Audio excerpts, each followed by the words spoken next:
Bonjour à toutes et à tous. Aujourd'hui, je vais vous présenter un roman doux, apaisant et profondément introspectif.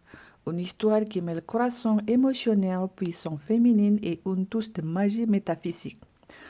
Le radar des âmes sœurs, fragment d'une quête intérieure. Livre 1 de la série Soul Journey, par Susanti Dominguez.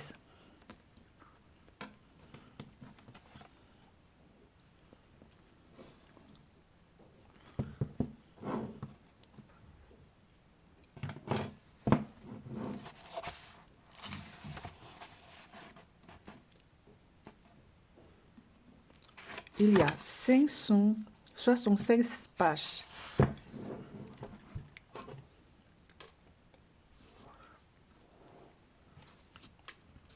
Rencontrez les trois protagonistes, Clara, brillant chirurgien, cardiaque à Marseille, confiant mais discrètement en proie à ses blessures intimes. Diajeng Ovilia. Diajeng, étudiant indonésienne en finance à Orléans, découvrant un nouveau monde tout en affrontant les échos de son passé. Ovilia, rédactrice en chef de magazine Elle Paris, élégant, admiré, mais hanté par des questions auxquelles aucun succès professionnel ne peut répondre. En apparence, elles sont accomplies, mais à l'intérieur, chacune murmure la même question. Pourquoi je n'ai pas encore rencontré mon âme sœur?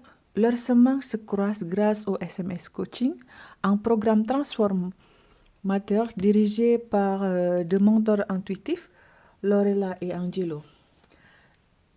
Des personnes capables de sentir les énergies, de lire les lignes du ton et de dévoiler les schémas émotionnels cachés sous la surface. Et voici le cœur du roman, ce n'est pas encore une histoire d'amour, c'est la préparation sacrée à l'amour.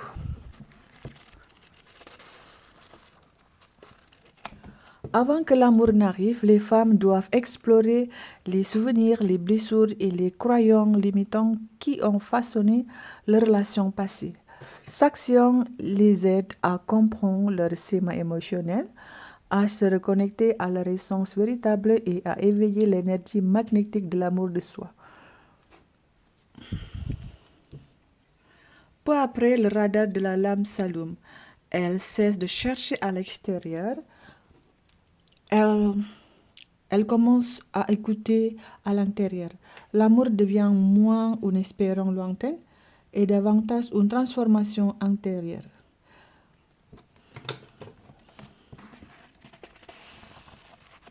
Ce livre est parfait si vous aimez l'éveil féminin, la guérison émotionnelle, le coaching spirituel, la fiction métaphysique douce, les récits sur la redécouverte de soi avant d'ouvrir son cœur.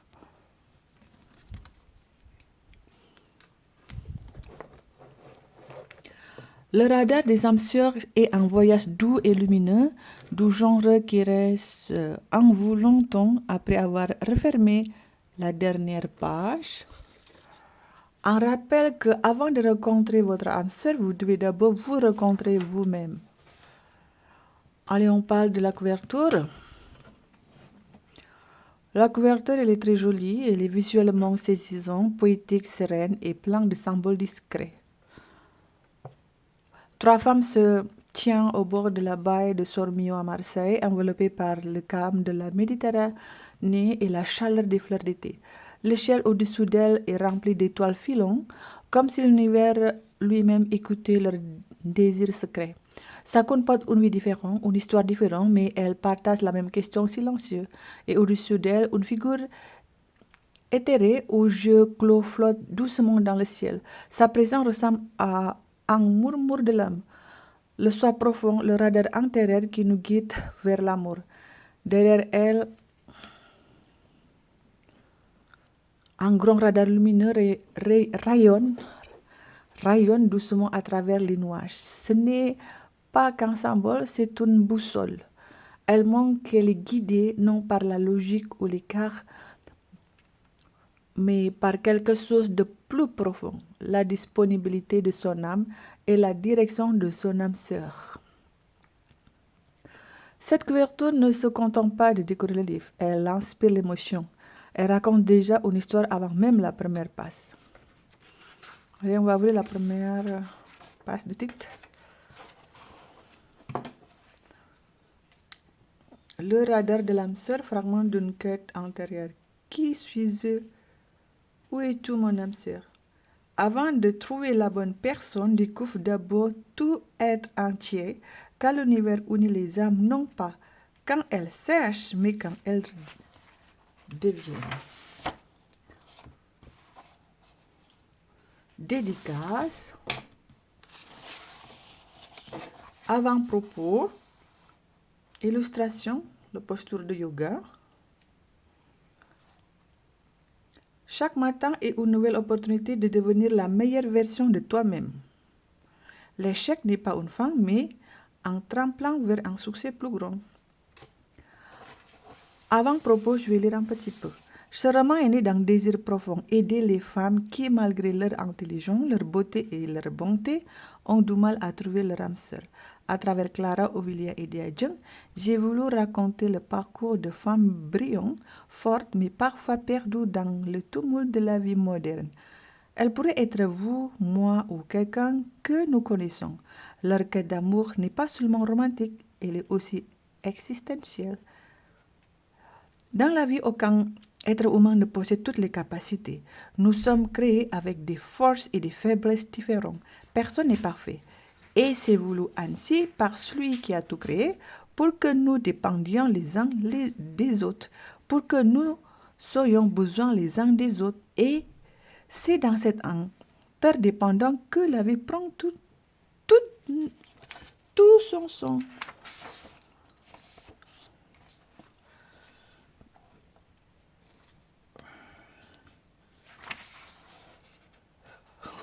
Il y en a plein d'illustrations.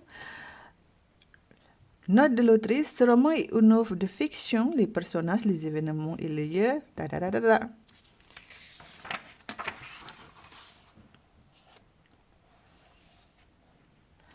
Table de matière. Il a 15 chapitres. Extrait. Elle ne cherche pas. Et pourtant, quelque chose, un fil invisible, une fatigue commune, un appel silencieux. Chapitre 1, première rencontre. Donc, ce roman, il y a combien de pages? 576. Chapitre 1, première rencontre. Let's go.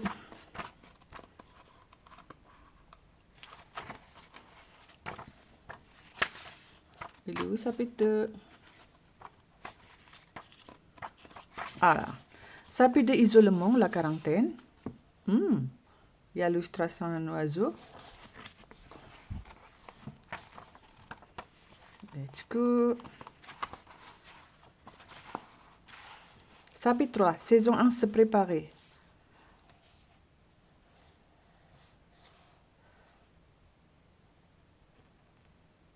Celui qui se prépare avec passion et persévérance cueillera un jour le parfum doux de ses efforts comme une fleur qui éclot en son temps. Chapitre 4, session de définir son objectif.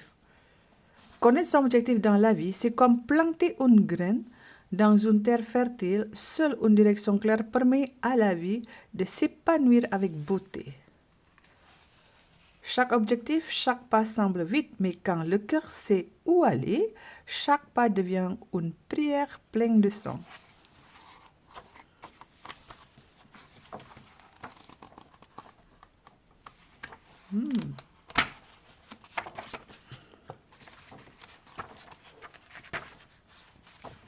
Ah, 4, chapitre 5, il est où chapitre 5?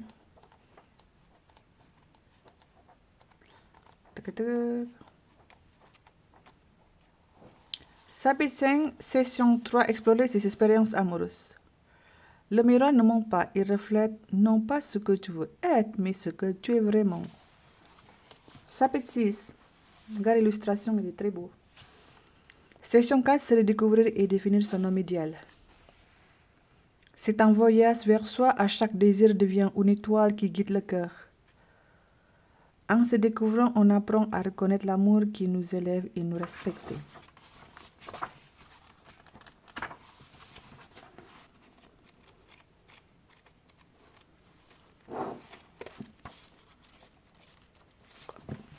Chapitre 9, saison 7, savoir quand fuir.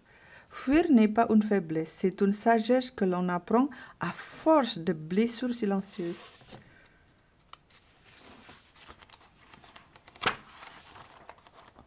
Oups.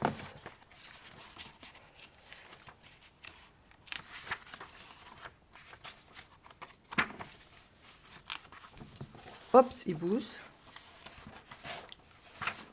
Chapitre 11. Session 9, préparer la vie conjugale. Le mariage n'est pas seulement une union de corps, mais une alliance sacrée entre deux âmes en chemin. Se préparer, c'est apprendre à aimer sans se perdre, à accueillir sans vouloir changer, à construire sans oublier de rêver. La vie conjugale est une école du cœur où chaque jour est une leçon d'amour, de patience et de soi. Ce n'est pas seulement partager en toi, mais aussi des silences, des rêves, des tempêtes et des renaissances. Chapitre 12, session 10, pensée positive. Ici, les participants de coaching SMS vont apprendre pensée positive. Celui qui cultive la pensée positive transforme les obstacles en tremplin et les doutes en lumière. Sa vision devient un jardin d'espoir où chaque pensée bienveillante attire les miracles silencieux de la vie.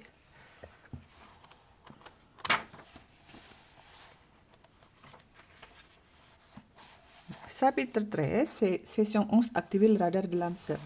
Let's go, radar.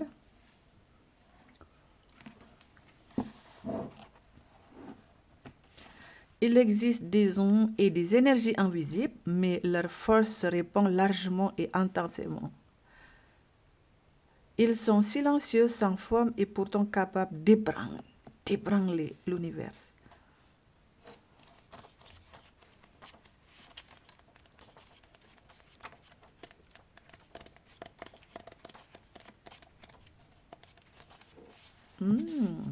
Chapitre 15, le retour. Oups. Donc, ça termine ici, mais il y a la deuxième roman. La suite de l'histoire vous attend dans le prochain roman, Le miracle de l'amour, les cadenas du cœur. À apparaître prochainement.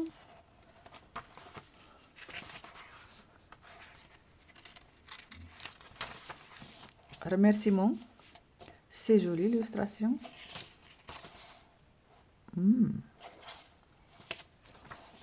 À propos de l'autrice. Oiseau. Amazon KDP. C'est très épais. Bye bye.